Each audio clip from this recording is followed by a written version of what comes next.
Good morning, good morning, good morning. May buntag sa tanan na imbag abigat maupay nga adlaw, maradyaw nga adlaw, madayaw nga adlaw sa tanan. Ating mga viewers, followers, and subscribers all over the globe. No? Ah, kamusta? Today is Tuesday.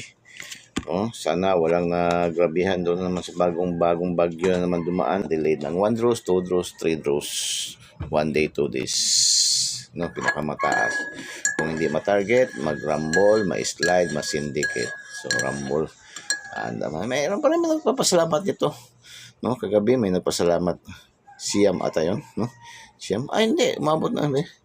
Umabot na ng 13. No? Thank you. So, abangan nyo yun ating ibalik natin yung ating kuya din yung Dennis Valdez 854. Gi-change ko na kasi yung mag-antay na ako ng 60 days tayo na para ma-change yung name na as Eagles Eye, no? Kasi nasasayangan ako doon sa mga niya yung mga followers niya, bahay nandoon na nakapas na sa loob, no? 570 na rin yun, 571 na rin yun, no? So masayangan din ako ba. So ko na mag-change name pero mag-antay pa man ng up to 60 days para sa approval ni Boss M. So baka ma-change na yan bigla ba, no? Yung magtaka kayo, yung ating Dennis Valdez 854 maging Eagles Eye na yon, no? So, ating page. Siyempre, huwag nyo rin kalimutan yung ating page, Adventure ni Kuya Den. Yung ating Kuya Den Motovlog, no? Ating Kuya Den Motovlog, on the go na. So, nag-anda na, ando na. Tumakbo na. So, bantayan nyo yung mga numero.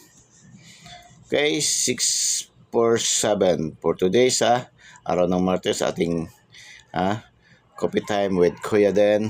Coffee Time with Kuya Den. Shout out 647, 649, 492, 934, 249, 249, 942.